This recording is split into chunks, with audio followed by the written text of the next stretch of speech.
In 1987, a woman had an encounter that changed everything. Something massive stood at the edge of the clearing, watching her with eyes that reflected the afternoon light like a wolf's. But this was no wolf.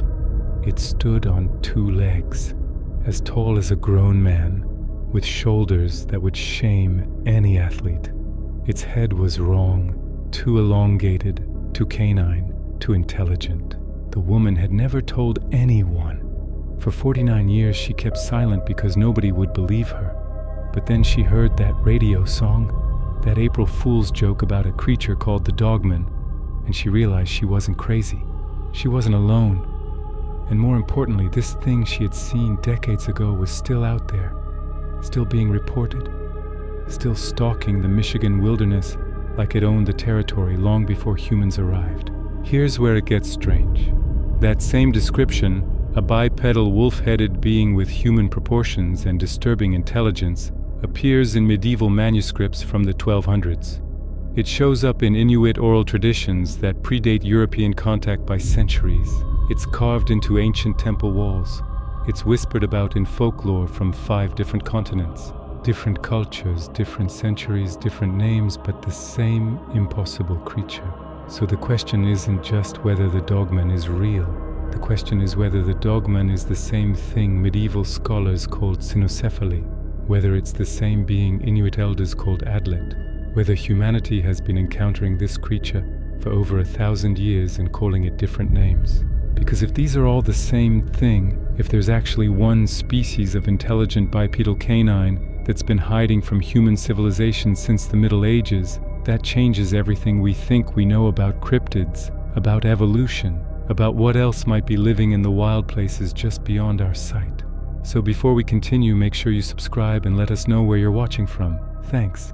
In the year 1211, a merchant traveling through what is now eastern France recorded something that still puzzles historians. He claimed his caravan encountered a group of beings that walked upright like men, but possessed the heads of massive hounds. The merchant's journal, preserved in a monastery archive, describes these creatures as intelligent, capable of strategy, and absolutely terrifying. What makes this account remarkable is how unremarkable it was at the time. The merchant noted specific details that separate his account from simple folklore. He described the creatures moving in coordinated formation, flanking his caravan from both sides. They carried crude implements, possibly weapons or tools. They communicated through barks and howls that seemed to follow patterns, as if conveying complex information. When the caravan guards shouted and brandished torches, the creatures withdrew but didn't flee in panic. They retreated with discipline, maintaining their formation, watching the humans with what the merchant described as calculation. Medieval Europe was filled with stories of the cynocephali, the dog-headed people. These weren't seen as monsters or demons, but as an actual race living at the edges of the known world. Cartographers drew them on maps with the same confidence they drew kingdoms and cities. Scholars debated whether they could be baptized, whether they possessed souls, whether they were human enough to receive Christian salvation. St. Augustine himself wrote about them extensively, questioning whether beings with human bodies and canine heads could be considered part of God's human creation. The theologian and philosopher Thomas Aquinas addressed the question in his writings, suggesting that if cynocephaly possessed reason and free will, they must be considered rational beings regardless of their appearance. This wasn't theoretical speculation for medieval thinkers. They genuinely believed these creatures existed and needed to figure out how they fit into religious and philosophical frameworks. The discussion continued for centuries among Europe's greatest minds. The descriptions were consistent across centuries and cultures. They stood on two legs with human posture and proportion. They possessed human intelligence and appeared to have social structures and hierarchies. Their heads were distinctly canine with elongated snouts, powerful jaws, and acute senses. Some accounts placed them in Africa, others in Asia, still others in the forests of northern Europe. What united these reports was the fundamental impossibility of what they described, a creature that should not exist but apparently did. Marco Polo's travels in the late 1200s included reports of dog-headed men in the Andaman Islands. He described them as fierce warriors who would attack merchant ships if given the opportunity. Other travelers to Asia brought back similar accounts, sometimes including drawings that show beings with human bodies clothed in simple garments and canine heads, with expressions that suggest awareness and intent. These weren't the crude monster drawings common in medieval bestiaries. These were detailed illustrations suggesting the artists had seen something specific. By the 1400s, European explorers carried these stories with them to new lands.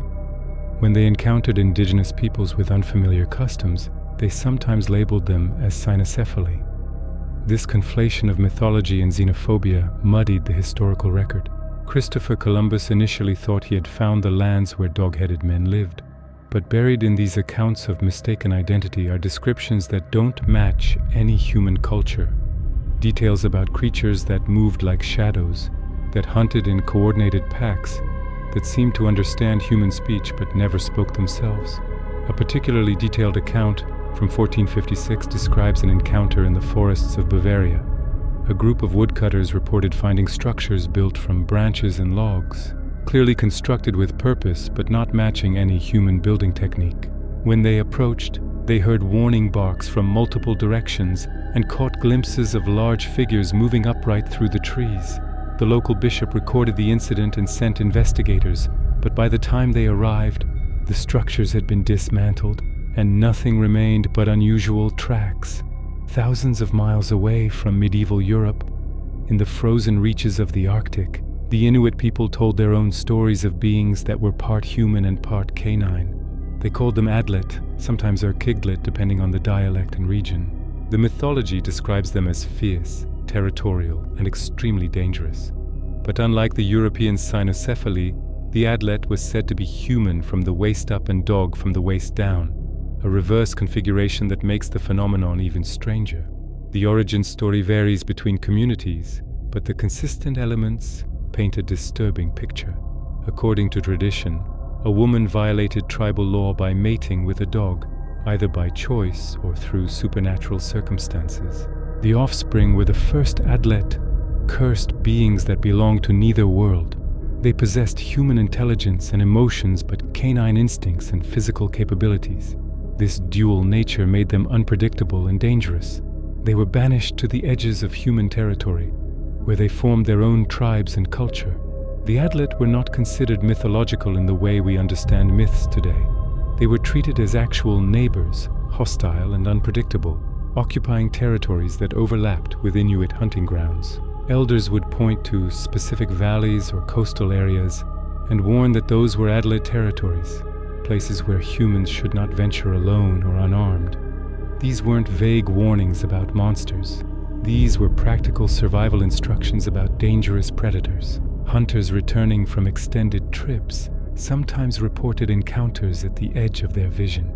Dark figures moving upright across the snow, too large to be wolves, too coordinated to be random animals, too intelligent in their movement patterns to be anything they recognized.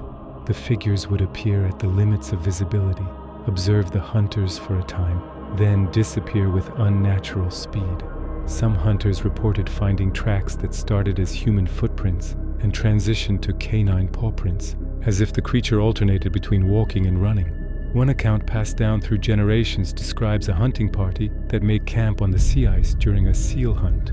During the night, they heard vocalizations circling their position. Not wolf howls exactly, but something that had elements of howling mixed with sounds that seemed almost like attempts at words. The hunters stayed in their shelter until morning. When dawn came, they found numerous tracks around their camp, printed deep in the snow as if made by something heavy. The tracks showed both human-like heel strikes and canine pad marks.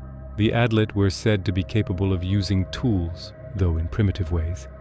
Stories describe them fashioning simple weapons from bone and stone, creating shelters from available materials, and working together to hunt large prey.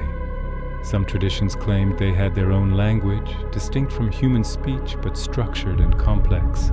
Hunters who heard these vocalizations described them as disturbing, something between barking and talking that suggested intelligence trying to communicate through an incompatible vocal structure. What's particularly interesting is how the Adlet differ from European werewolf legends. Werewolves transform, shifting between human and wolf forms based on lunar cycles or curses. The Adlet don't transform. They're described as existing in a permanent state, beings locked between two natures with no ability to change. They don't answer to the moon or any external trigger. They simply exist as real and constant as any other predator in the Arctic ecosystem. The Inuit treated them the same way they treated polar bears, with respect born from genuine danger and the understanding that avoiding conflict was always preferable to confrontation. Some Inuit communities had specific protocols for dealing with potential Adlet encounters. If you saw figures moving upright in areas where they shouldn't be, you backed away slowly without showing fear or aggression. If you heard vocalizations that didn't sound like any known animal, you made yourself known through voice and presence rather than hiding. The logic was that these beings were intelligent enough to assess threats and make decisions. Treating them like dangerous animals rather than supernatural monsters gave you the best chance of avoiding confrontation. Fast forward to 1987 in Michigan. A radio DJ creates a song about a creature called the Dogman as an April Fool's joke. The song is meant to be funny, a local legend manufactured for entertainment, with verses about sightings every 10 years. But something unexpected happens. The station starts receiving calls from people claiming they've actually seen this creature. Not after the song aired, but years before, decades before. Some callers are elderly, describing encounters from their childhood in the 1930s and 40s. The joke has accidentally tapped into something real. The descriptions that flood in are remarkably consistent. A creature standing 6 to 7 feet tall on its hind legs, sometimes taller. A muscular, human-like body covered in dark fur, usually brown or black, occasionally gray. The head of a large dog or wolf with intelligent eyes that reflect light the way animal eyes do. Hands with opposable thumbs and claws capable of gripping and manipulating objects. The ability to move on two legs with fluid grace or drop to all fours for incredible speed that witnesses compare to a horse at full gallop. These witnesses have no connection to each other, no shared background, no reason to coordinate their stories. A retired police officer describes an encounter from 1972 while on patrol. A logger recalls seeing something watching his crew from a ridge in 1955. A woman remembers her father coming home shaken in 1948, refusing to explain what he had seen in the woods but never hunting alone again. Each account stands independent, yet they're all describing the same impossible thing with the same specific details. One particularly detailed account comes from a conservation officer who encountered something in 1993 while investigating reports of illegal hunting. He was examining the remains of a deer carcass when he heard heavy breathing from the tree line. What emerged was not a bear, not a person, not anything his training had prepared him for. The creature stood upright, easily 7 feet tall, with proportions that suggested immense strength. It looked at him directly, and the officer reported later that the eye contact was the most disturbing part. This wasn't an animal making accidental eye contact. This was evaluation, assessment, decision-making. The officer kept his hand on his sidearm, but didn't draw. His training told him that drawing a weapon could trigger a defensive response, and he had the distinct impression that if this creature decided to attack, his pistol wouldn't stop it. After what felt like minutes but was probably only seconds, the creature turned and moved into the forest with fluid grace. It didn't run in panic. It simply left, as if it had finished its evaluation and decided the officer wasn't worth the effort. The encounter lasted less than a minute. The officer still remembers every detail 30 years later. Another incident from the 1960s describes a hunting party in northern Michigan encountering something near their camp. They had set up in a clearing they'd used for years, familiar territory. On the second night, they heard what sounded like footsteps circling their sight in the darkness. Not the shuffling of a bear or the light steps of a deer, but deliberate footfalls that suggested bipedal movement by something heavy. When they shined their flashlights toward the sounds, they caught glimpses of a large figure standing upright at the edge of the trees. The figure stood there for several seconds, just beyond the full reach of the light, watching them with eyes that reflected the beam with a green-gold shine. Then it dropped to all fours, and vanished into the forest with speed that seemed impossible for something that large. The hunters packed up the next morning and never returned to that clearing. When asked why they waited so long to report the encounter, they said simply that nobody would have believed them, and they didn't want to be labeled crazy. What disturbs law enforcement and wildlife officials about these reports is the intelligence attributed to the creatures. Witnesses describe problem-solving behavior that goes beyond animal cunning, strategic thinking, cause and effect reasoning. One incident involved trail cameras being systematically disabled around a property where livestock had been taken. The cameras weren't broken or smashed. They were carefully turned to face trees or the ground. Whatever was responsible understood what the cameras were for and exactly how to neutralize them without leaving evidence. In another case, a researcher placed game cameras around an area of frequent sightings. Over the course of 3 weeks, the cameras captured images of deer, bears, coyotes, and various other wildlife. Then one camera went dark. When recovered, the SD card was missing, carefully removed from the device without damaging the camera itself. The other cameras were untouched. Whatever took that card knew which camera had captured something important and knew how to remove the evidence. That level of understanding suggests cognition far beyond any known North American animal. The Dogman reports aren't limited to Michigan, though that state holds the highest concentration. Similar descriptions come from Wisconsin, where locals call them man-wolves. Missouri has its own cluster of sightings in the Ozarks. Pennsylvania reports focus on the northern forests. Washington State has encounters in the Cascade Mountains. Ohio, Indiana, Minnesota all have documented reports that match the core description. The creature is called different names in different regions: Beast of Bray Road, the Michigan Dogman, the Wisconsin Werewolf, but the fundamental description remains consistent across state lines. An upright canine with human-like proportions and disturbing intelligence. Sightings cluster around specific types of terrain. Dense forests with minimal human activity. Areas near water sources, rivers, lakes, and wetlands. Regions with abundant wildlife that could support a large predator. The pattern suggests something that requires significant territory, access to prey, and the ability to remain hidden from human observation. These are exactly the conditions you'd expect for an apex predator that has learned to avoid humanity through centuries of shared existence. When you lay these accounts side by side, patterns emerge that are difficult to explain. The medieval cynocephaly walked upright and possessed human intelligence. The Inuit Adlet were described as cunning hunters that moved on 2 legs. Modern Dogman witnesses report the same bipedal movement and problem-solving behavior. Separated by centuries and continents, these descriptions share fundamental characteristics that shouldn't align if they were purely cultural inventions. The physical descriptions vary in interesting ways. Medieval sources focused on the head, emphasizing the canine features while treating the body as essentially human. The Adlet were described with the reverse configuration, human upper body with canine lower body. Modern Dogman reports describe a wolf head on a muscular, fur-covered body that's more human in proportion than canine. These aren't identical descriptions, but they're variations on the same impossible theme. Behavioral patterns show even more overlap. All 3 types are described as territorial. They avoid direct confrontation when possible, but can be aggressive when threatened or protecting their territory. They're reported as nocturnal or crepuscular, most active at dawn and dusk. They're associated with wilderness areas, places where human activity is minimal. And crucially, they're all described as intelligent in ways that transcend normal animal behavior.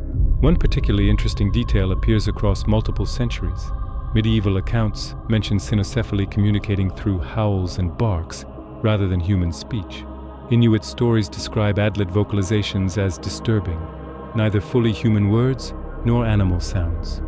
Modern witnesses report Dogman creatures making sounds that seem almost like speech, guttural vocalizations that carry meaning even if the words aren't understandable. This suggests something with the vocal structure of a canine trying to produce complex communication. Here's where the comparison gets complicated. Many people assume Dogman reports are just modern werewolf sightings, but European werewolf tradition is fundamentally different from Dogman Adlet and cynocephaly descriptions. Werewolves are humans who transform. They're cursed or bitten or choose transformation through dark rituals. The transformation is temporary. They return to human form. This is not what witnesses report about Dogman creatures. Dogman witnesses are adamant about one thing. They did not see a person transforming. They saw a creature that exists in a permanent state, something that has always been what it is. Multiple witnesses have explicitly stated in their reports that this was not a werewolf, not someone in costume, not anything that could be explained by transformation or disguise. They saw an animal that walked like a man, but was never a man. The werewolf tradition is deeply tied to specific triggers. The full moon, curses passed through bloodlines, silver weapons, the hour of the wolf at midnight. None of these elements appear in Dogman reports. Sightings occur during all phases of the moon. There's no pattern suggesting curse transmission. And modern encounters happen throughout the night, not at any specific hour. The mythology doesn't match the testimony. What's more, werewolf legends are fundamentally human stories. They're about losing humanity, about the beast within, about the consequences of giving in to animal nature. The moral lesson is always about controlling one's darker impulses. But Dogman, Adlet, and Cynocephali are described as separate beings entirely. They're not cautionary tales about human weakness. They're warnings about something else that shares the world with humans. Something that was never human to begin with. If you plot historical sightings of dog-headed beings on a map, interesting patterns emerge. Medieval European accounts cluster in northern regions, particularly around dense forests in what is now Germany, France, and Poland. Inuit Adlet stories originate in the Canadian Arctic and Greenland. Modern Dogman sightings are heavily concentrated in the Great Lakes region of North America, with Michigan holding the highest number of reports by far. These locations share certain environmental characteristics: dense forest cover, abundant water sources, low human population density, and large game animals that could support a predator of significant size. They're also regions where people regularly venture into wilderness areas for hunting, fishing, and recreation, creating opportunities for encounters. If something large and intelligent wanted to avoid human detection, these are exactly the kind of territories it would choose. The Michigan connection is particularly strong. The state has over 20 million acres of forest, countless lakes and rivers, and vast stretches of land where human activity is minimal.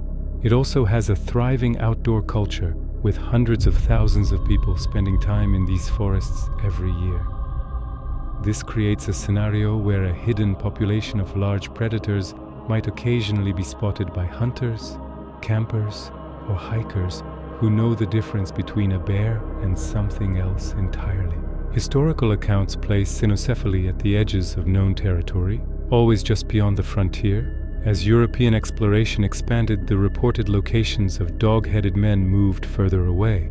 By the 1700s, explorers in North America were hearing indigenous stories about creatures that matched the old European descriptions. Could this represent the same species adapting to human expansion by retreating into increasingly remote territories?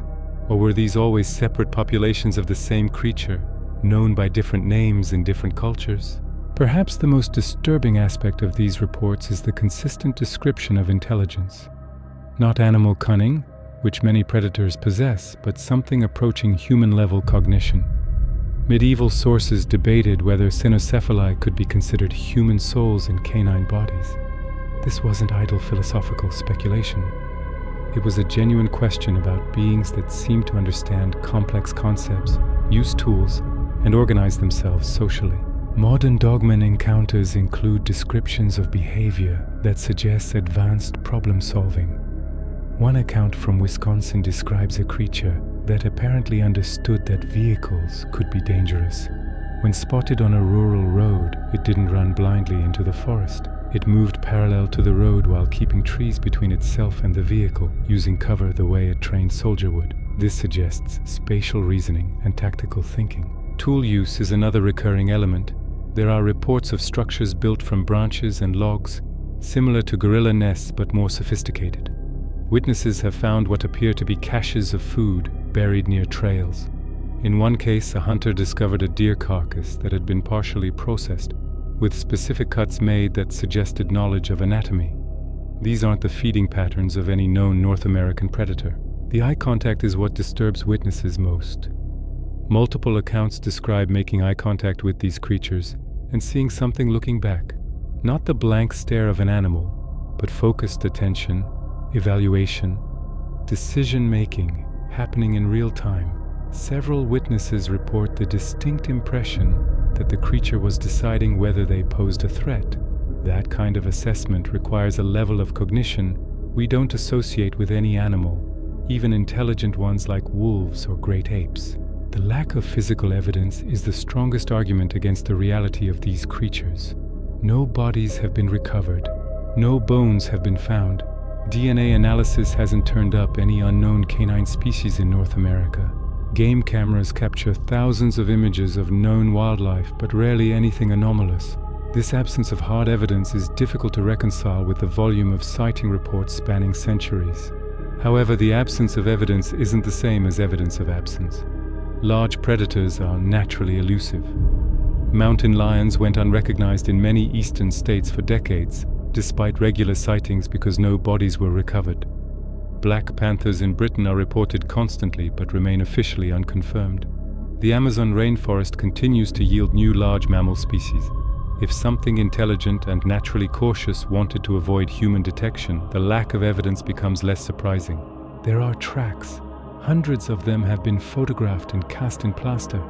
They show canine features, elongated digits, claw marks, but with a stride length and depth that suggests bipedal movement by something much heavier than a wolf. Wildlife experts who examine these casts usually conclude they're either hoaxes or misidentified bear tracks. But bear tracks don't show the same toe arrangement or heel structure. The casts don't match any known North American animal. Hair samples occasionally turn up with unusual characteristics. Laboratory analysis typically identifies them as known species, usually dog or wolf. But some samples return inconclusive results, showing DNA markers that don't match any catalogued animal. These ambiguous results don't prove anything, but they don't disprove anything either. They simply add to the mystery of what people are encountering in these forests. One explanation for the similarities across cultures is that stories traveled along trade routes and were adopted by different societies. Medieval Europe had contact with the Middle East and Asia, where dog-headed beings appear in ancient texts. European colonizers brought their legends to the Americas, where they might have merged with indigenous stories. Modern Dogman reports could be people unconsciously reproducing cultural narratives they've absorbed from movies, books, and folklore. This cultural transmission theory has merit. Stories do spread. Archetypes recur across unconnected cultures. The human brain is wired to recognize patterns and create narratives that fit within existing frameworks. When someone has a frightening encounter in the woods at night, their mind might impose the structure of a familiar monster story onto the experience. Fear and poor lighting can transform a bear into something far more terrifying. But this explanation struggles with the specificity of details. Why do witnesses consistently describe bipedal movement when most canine monsters in popular culture are quadrupedal? Why report intelligent behavior and tool use when those aren't standard elements of werewolf or dog monster stories? Why do so many accounts include the detail about eyes that reflect light, a specific physiological feature that suggests actual observation rather than cultural memory? The Inuit Adlet stories predate European contact in the Arctic by centuries. These communities had no connection to medieval European maps or Greek texts about cynocephaly. Yet they developed remarkably similar descriptions of beings that combined human and canine features, that possessed intelligence, that were dangerous and best avoided. Either this is a coincidental example of parallel myth creation, or these geographically isolated cultures were all describing encounters with something real. The challenge with cryptid reports is that witness testimony varies wildly in reliability. Some accounts are clearly exaggerations, fish stories that grow with each retelling. Some witnesses have obvious motives to fabricate, seeking attention, promoting local tourism, or building personal brands around paranormal claims. Some reports include elements that are physically impossible or contradict themselves, suggesting either dishonesty or psychological distortion from fear and stress. But buried in the noise are accounts from credible witnesses with no apparent motive to lie and everything to lose by coming forward. Law enforcement officers have filed reports of dogman encounters, despite knowing the potential damage to their professional reputations. One Michigan State Police trooper reported an incident from 1989 that he kept quiet for 15 years before finally documenting it officially. He described encountering a large bipedal creature while investigating a report of vandalism at a rural property. The creature stood between him and his patrol car, forcing him to back away slowly while maintaining eye contact. When the creature finally moved aside, he got in his vehicle and left without completing his investigation. Conservation officers and wildlife biologists, people who spend their careers in the wilderness and know every native species intimately, have described seeing something that didn't match their training or experience. These are witnesses who can identify animals from tracks, scat, feeding patterns, and behavior. When they say they saw something unknown, they're speaking from a foundation of expertise that most people lack. They understand the difference between a bear standing upright and something else entirely. They know what a wolf looks like from every angle and in every light condition. Their testimony carries weight precisely because they know what they're talking about. Military personnel with extensive training in observation, threat assessment, and tactical awareness have come forward with detailed accounts. Veterans describe encounters during training exercises in wooded areas. Security personnel report incidents from military installations bordering wilderness. These witnesses are trained to observe accurately under stress, to assess threats quickly, and to report situations precisely. When they describe something outside their experience, it's worth paying attention because their experience is broader than average and their observation skills are professional grade.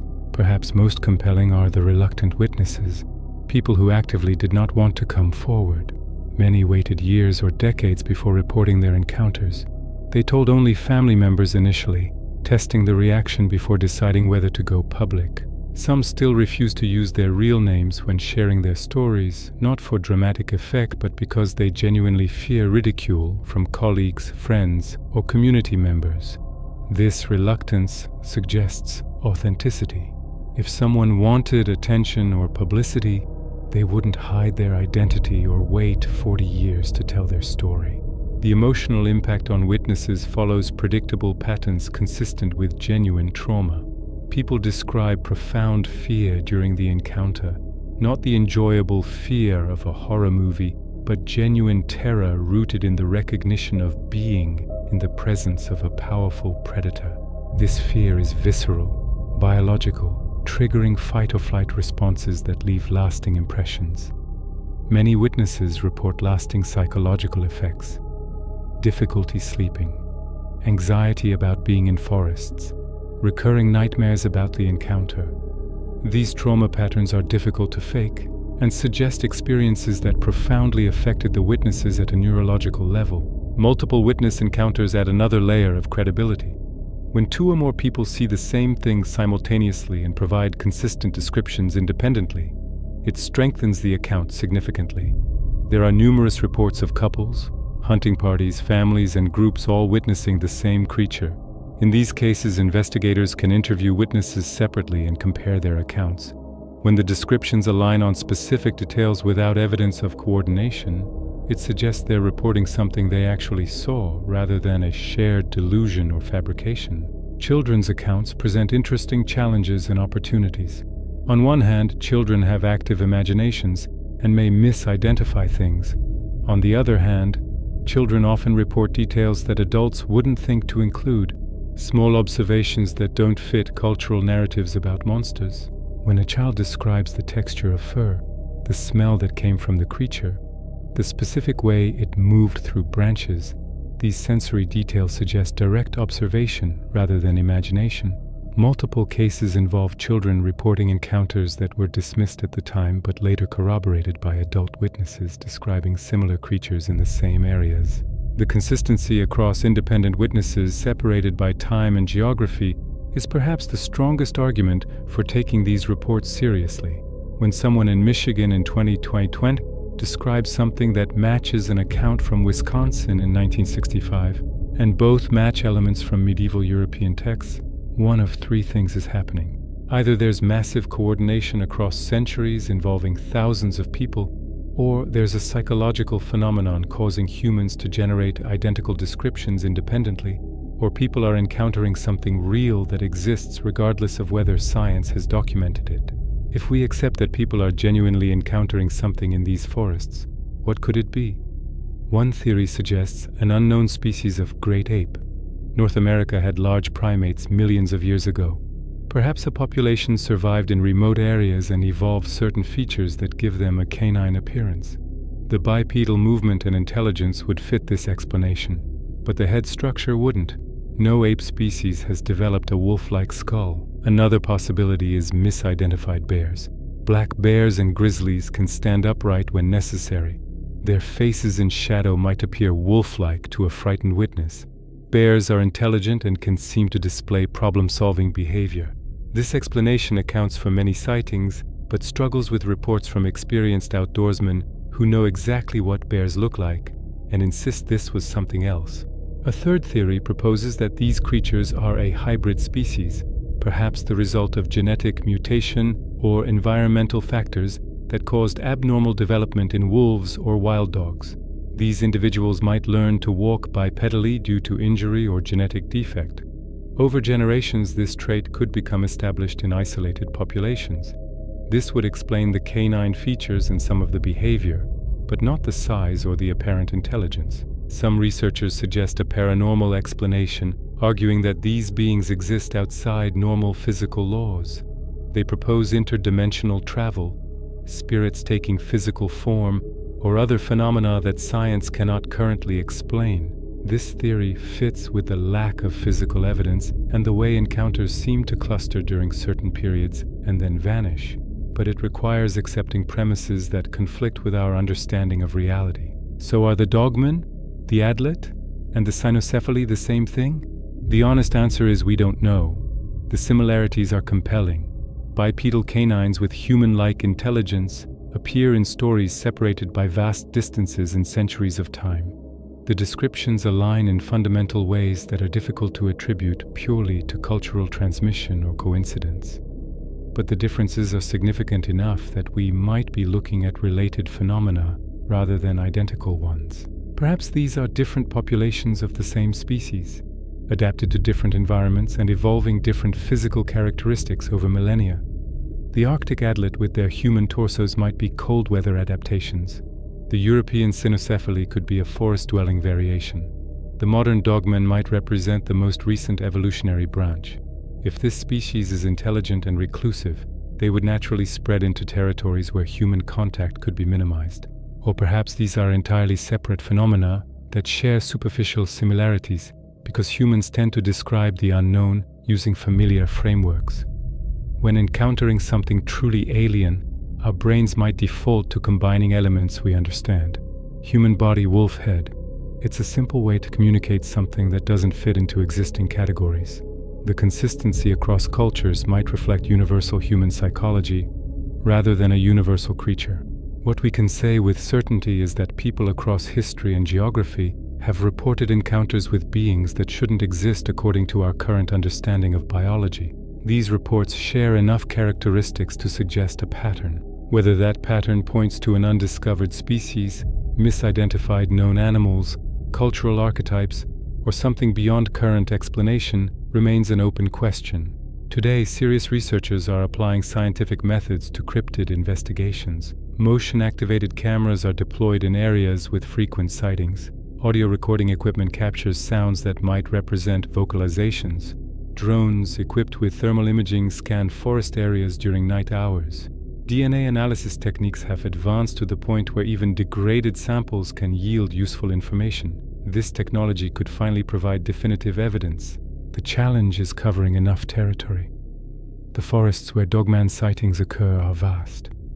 Michigan alone has over 20 million acres of forest land. Wisconsin adds another 17 million. These are landscapes where a population of large, intelligent creatures could exist for generations without regular human contact. Add to that the likelihood that any creature this elusive has learned to recognize and avoid human technology, and the odds of capturing clear evidence drop dramatically. Some researchers report their equipment being tampered with or moved, as if whatever they're trying to document understands the purpose and is deliberately interfering. Trail cameras found turned around. Audio recorders discovered dozens of yards from where they were placed. Batteries drained overnight in equipment that should run for weeks. These incidents could be coincidence, equipment failure, or interference from other animals.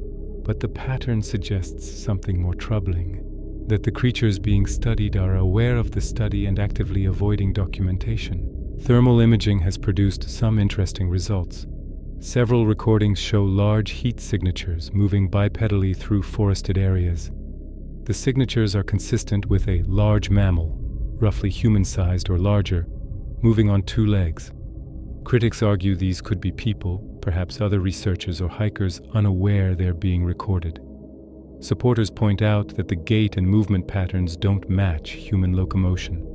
The stride length is too great, the speed too fast for a human covering rough terrain in darkness. Audio evidence presents its own challenges. Numerous recordings exist of vocalizations that don't match known animals, deep howls that incorporate elements of speech patterns, barking sequences that seem to follow grammatical structure, screams that combine human and canine qualities in disturbing ways. Wildlife biologists who analyze these recordings often conclude they're either hoaxes or unknown variations of known species, but some experts acknowledge that the vocalizations don't fit comfortably into any existing category. There's also the question of what happens if proof is obtained. If someone captures clear video of a dogman, if DNA analysis confirms an unknown species, if a body is recovered, the implications would be enormous. It would reshape our understanding of North American ecology and evolution. It would raise questions about intelligence and consciousness in non-human species. It would validate centuries of reports that science has dismissed as folklore and misidentification.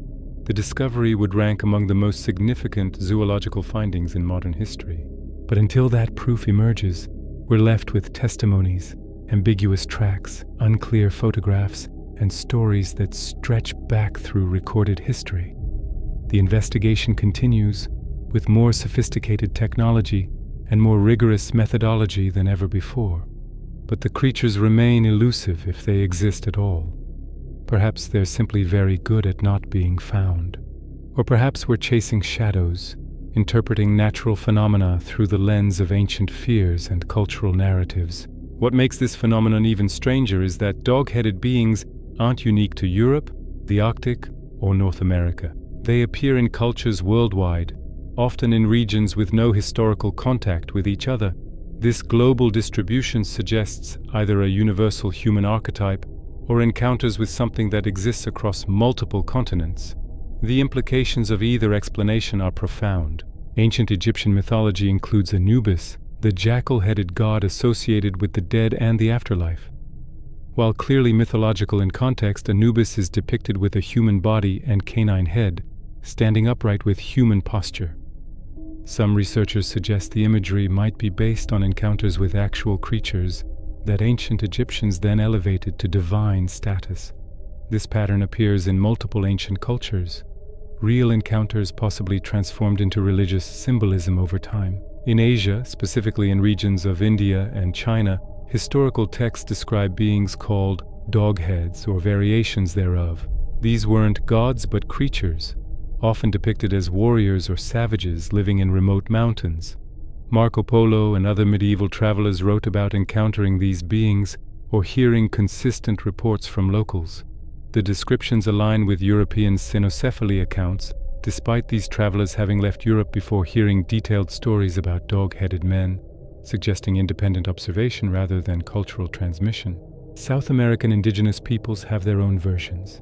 Various tribes describe upright canine beings in their oral traditions, creatures that inhabit the deep jungle and avoid human contact. These beings are said to be intelligent, territorial, and dangerous when provoked. The descriptions predate European contact by centuries, eliminating the possibility that these are simply imported European legends adapted to local contexts. They're independent traditions, describing similar creatures in similar terms. African folklore includes multiple traditions of shapeshifters and were creatures, but also beings that exist permanently in hybrid form, Some traditions describe creatures with human bodies and hyena heads, walking upright and possessing intelligence comparable to humans. Others speak of dog-headed humanoids living in remote areas and occasionally raiding villages for livestock. These accounts share the core elements: bipedal movement, canine features, intelligence, territorial behavior, with reports from other continents. The global distribution creates a puzzle.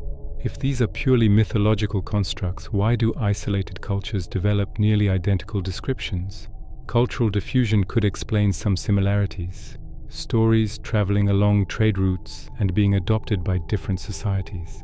But it doesn't explain pre-contact accounts from the Americas or the specific details that remain consistent across thousands of miles and hundreds of years. Either humanity has a deeply embedded psychological tendency to imagine these specific creatures, or people across the world have been encountering something real for a very long time. What's particularly interesting is how these creatures are portrayed in different cultural contexts. In some traditions, they're demons or evil spirits. In others, they're simply dangerous animals. In still others, they're portrayed as having societies and cultures of their own, parallel to human civilization but separate from it.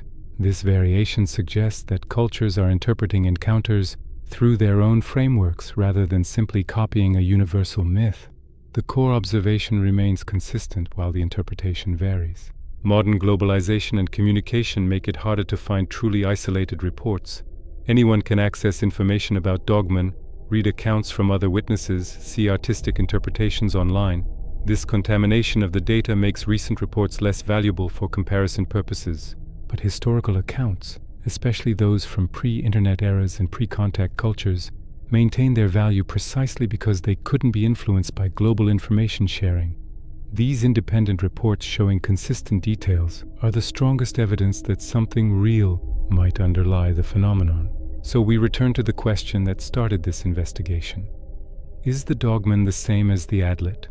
Are both related to the cynocephaly?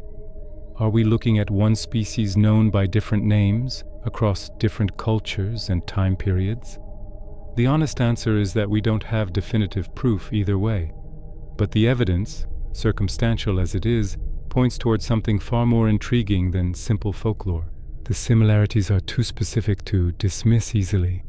Bipedal canines with human-like intelligence appear in stories separated by thousands of miles and hundreds of years. The descriptions align in fundamental ways that are difficult to attribute purely to cultural transmission or psychological coincidence. Medieval European monks, Inuit hunters, and modern Michigan outdoorsmen all describe essentially the same creature, despite having no connection to each other and no access to shared information. The physical descriptions vary in details but agree on core characteristics. The behavioral patterns match across accounts. The intelligence attributed to these beings remains consistent whether the witness is from 1211 or 2021. Perhaps these are different populations of the same species, adapted to different environments over millennia.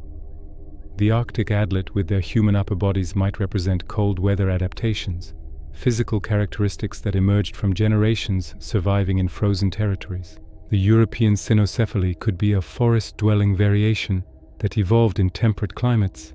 The modern Dogman might represent the most recent evolutionary branch, adapting to a world increasingly dominated by human presence. If this species possesses genuine intelligence, they would naturally spread into territories where human contact could be minimized, always staying just beyond the edge of civilization. Or perhaps these are entirely separate phenomena that share superficial similarities because of how human perception works. When encountering something truly alien to our experience, our brains might default to combining elements we understand. Human body plus wolf head equals something we can describe and categorize, even if the reality of what was seen doesn't match the description perfectly. The consistency across cultures might reflect universal human psychology rather than a universal creature. This explanation is tidy, scientific, and completely fails to account for the specific details that witnesses report independently. The physical evidence problem remains the strongest argument against these creatures being real biological entities. No bodies, no bones, no DNA that definitively proves an unknown species. Game cameras capture everything from mice to moose, but rarely anything anomalous. Scientists rightfully point to this absence as evidence that Dogman doesn't exist. But absence of evidence isn't evidence of absence, especially for a creature that might have spent centuries learning to avoid human detection. Mountain lions were declared extinct in the eastern United States for decades despite regular sightings. Black panthers in Britain remain officially unconfirmed despite thousands of reports. The Amazon continues yielding new species of large mammals. Unknown doesn't mean impossible. What we can say with certainty is that people across history and geography have reported encounters with beings that shouldn't exist according to our current understanding of biology and evolution. These reports share enough characteristics to suggest a pattern rather than random noise. Whether that pattern points to an undiscovered species, misidentified known animals, cultural archetypes bleeding into reality, or something beyond current scientific explanation, remains an open question. But the pattern exists. The question exists. The witnesses exist, and their consistency across time and space demands that we take the question seriously. If the Dogman, Adlet, and cynocephaly are indeed the same creature, the implications are staggering. It means an intelligent bipedal predator has coexisted with humanity for at least 1,000 years, probably longer. It means this species has successfully avoided scientific documentation despite occupying territories that humans regularly traverse. It means we've fundamentally misunderstood the ecology of multiple continents and the history of human-predator interaction. It means the monsters from medieval maps might have been based on actual observation rather than imagination. If they're different phenomena sharing common elements through cultural transmission or psychological coincidence, that raises its own fascinating questions. Why do humans independently generate these specific descriptions? What evolutionary or psychological purpose does imagining bipedal wolf creatures serve? Why does the image of a dog-headed humanoid appear so consistently across unconnected cultures? The anthropological and psychological implications of shared mythology at this level are profound, suggesting deep structures in human consciousness that we're only beginning to understand. The truth likely exists somewhere in the dense forests where these encounters occur, in territories that remain truly wild despite centuries of human expansion. Perhaps in the remote sections of Michigan's Upper Peninsula, where human population density is among the lowest in the eastern United States. Perhaps in the vast boreal forests of Canada, where the Inuit maintain their traditions and their warnings about beings that don't belong in textbooks. Perhaps in the remaining wilderness areas scattered across continents, places where large predators can still live and move without constant human observation. What's certain is that something continues generating these reports. Witnesses keep coming forward despite the social cost of being labeled crazy or attention-seeking. They describe the same basic creature across decades and distances with no apparent coordination. They report encounters that leave lasting psychological impacts consistent with genuine trauma.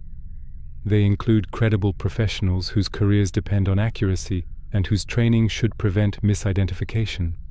Something is happening in the woods. Something is being seen. Whether that something is an undiscovered species, a series of misidentifications, or a phenomenon that exists outside our current frameworks for understanding reality, it deserves serious investigation rather than automatic dismissal. The question posed in the title, whether the Dogman is the same as the Adlet or other Wolf-Cryptids, may ultimately be unanswerable with current evidence. But asking the question opens doors to deeper mysteries. It forces us to examine our assumptions about what's possible, about what could exist in the remaining wild places, about the reliability of witness testimony spanning centuries. It challenges us to consider that our maps of the natural world might still have blank spaces where the notation should read, "Here there be something we haven't named yet." Perhaps one day we'll have definitive proof, clear video footage that can't be explained away, DNA analysis confirming an unknown species, physical evidence that shifts these beings from cryptid status to documented reality. Until then, we're left with the accounts, the patterns, the questions that won't quite resolve. We're left with medieval manuscripts describing creatures that match modern sightings. with Inuit traditions warning about the same beings that Michigan hunters report encountering, with a mystery that spans continents and centuries, refusing to be explained away by simple answers or comfortable dismissals. The Dogman might be the American chapter in a story that began before written history. The Adlet and Cynocephaly might be earlier volumes in a narrative that continues today, or these might be separate mysteries that happen to share common elements because human brains work in similar ways across cultures. Either answer leads to profound questions about our world, our perceptions, and what else might be sharing the planet with us just beyond the edge of our certainty. The next time you're in the deep woods, in that moment when natural sounds seem to stop and the hair on your neck stands up for no reason you can name, remember that countless others have had the same feeling. Some of them saw what caused it. Some of them reported upright figures watching from the trees. Some of them came home changed, carrying knowledge they wish they didn't have. And some of them are still out there, in Michigan and Wisconsin and the Arctic territories and the forests of Europe, trying to make sense of an encounter that science says shouldn't have happened but did.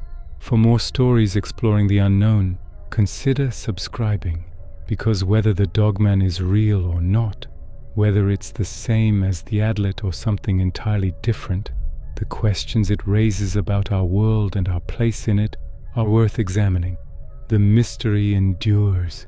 The witnesses keep coming forward, and somewhere in the wild places, something might be looking back.